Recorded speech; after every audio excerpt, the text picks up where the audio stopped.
Welcome back to the deep dive.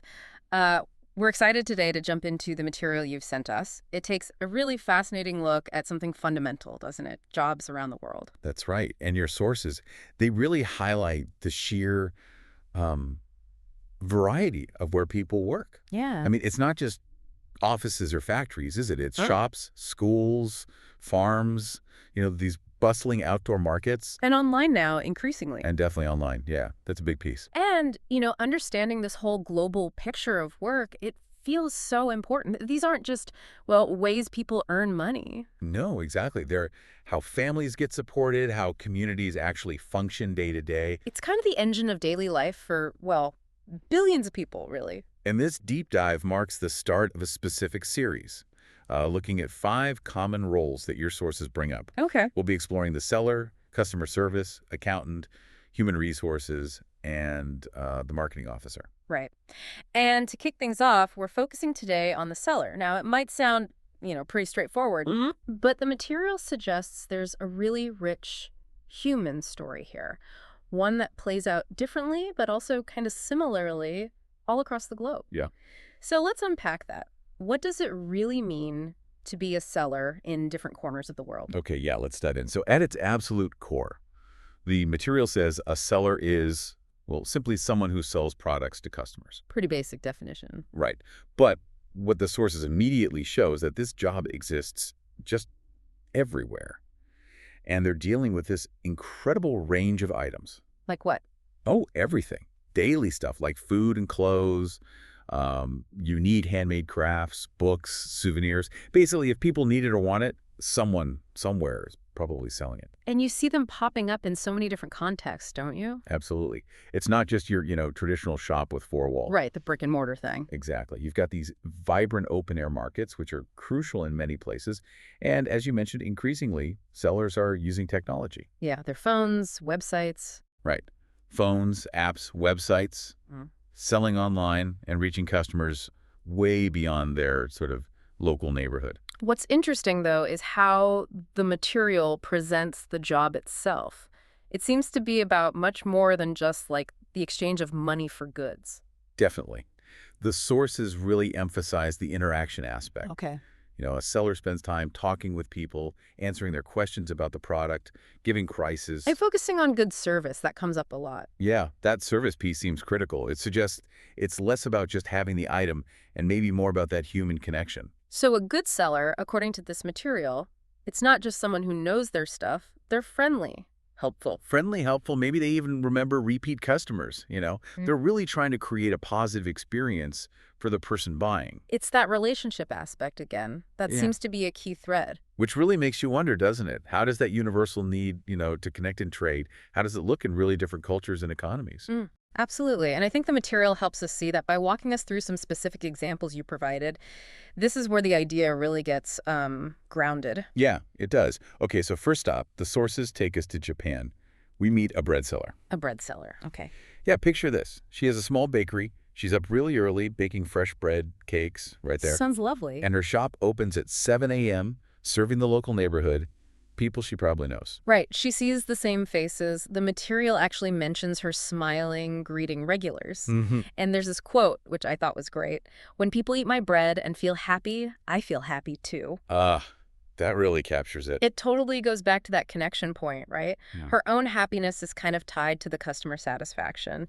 It makes it about community just as much as business. Then the sources shift us over to India. Completely different scene. We meet a fruit cart man. Okay, so mobile now. Very mobile. He's selling fresh fruit, bananas, mangoes, apples, oranges, straight from his cart right there on the street.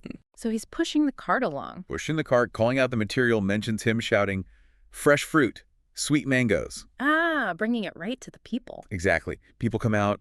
He gives fair prices, always smiling. It even says children wave at him. That's nice. It shows how selling can be just woven into the fabric of street life, No need for a formal store. None at all. Then let's cross continents again. We go to the USA. And here we see a much more modern approach, maybe, the online craft seller. Right, this is different again. Yeah, this example is a student. She makes handmade things, bracelets, paintings, cards, just at home. Okay, so a creative outlet. Right. And then she takes pictures, posts them on her online shop. And sells them to people Where? anywhere. Pretty much anywhere. People in other cities, even other countries. Technology just removes those physical barriers completely. Wow. And her quote is really telling. I love making things with my hands. Selling online helps me earn money while studying. That's a fantastic example, isn't it? Using your skills, using digital tools, building a business that fits around your life. Selling isn't tied to one place anymore. Not at all. Okay, next stop, Morocco. Here, the focus is on a couple. They run a small souvenir shop. Ah, near a tourist area, I imagine. Exactly, near a tour spot. They're selling the kind of things you'd expect, keychains, magnets, maybe some local clothing, gifts, So dealing with international visitors. all the time.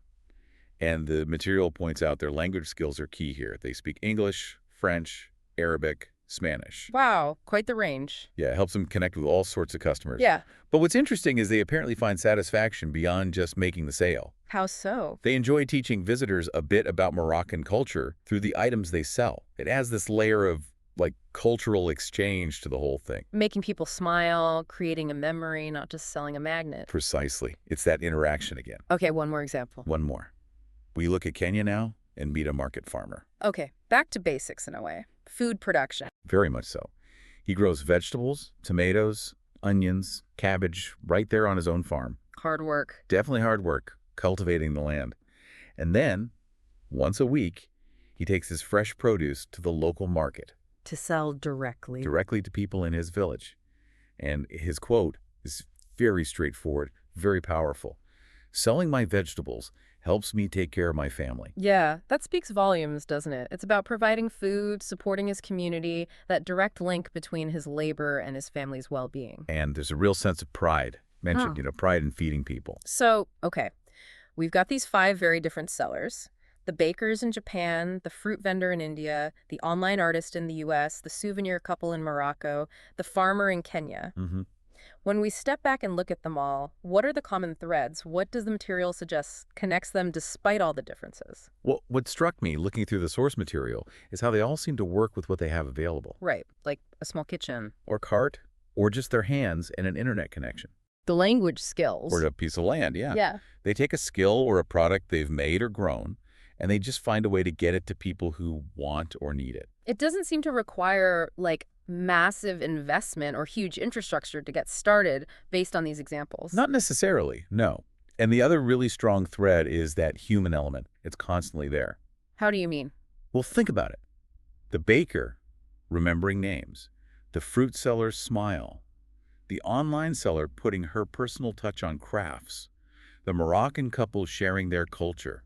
The farmer connecting with his village through food. Yeah, I see it. They all seem to understand, maybe instinctively, that selling isn't just about moving products. It's about connecting with people. It really challenges that idea that selling is only about, big chain stores or complicated business strategies. Absolutely. This material shows you can start small, work hard, genuinely care about the people you're serving. And build something meaningful, whether that's just down your street or literally across the world through a screen. Right.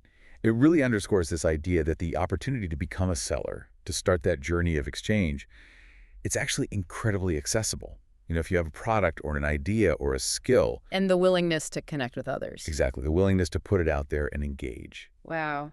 It's been quite a journey, hasn't it? Exploring this world of sellers today. From that personal touch in the Japanese bakery. Mm-hmm. To the mobile market in India. The global reach of that U.S. online shop. Cultural exchange happening in Morocco. And that essential link between the farm and the village in Kenya. It really does highlight the vital role sellers play and how diverse that role is, but also how fundamentally human it is. They connect us with goods, sure, but also with culture and often just with each other. It feels like such a foundational job, doesn't it, across pretty much all cultures. Absolutely. And speaking of foundational jobs that connect people, our next deep dive in the series is going to turn to another really crucial role, customer service. Ah, yes.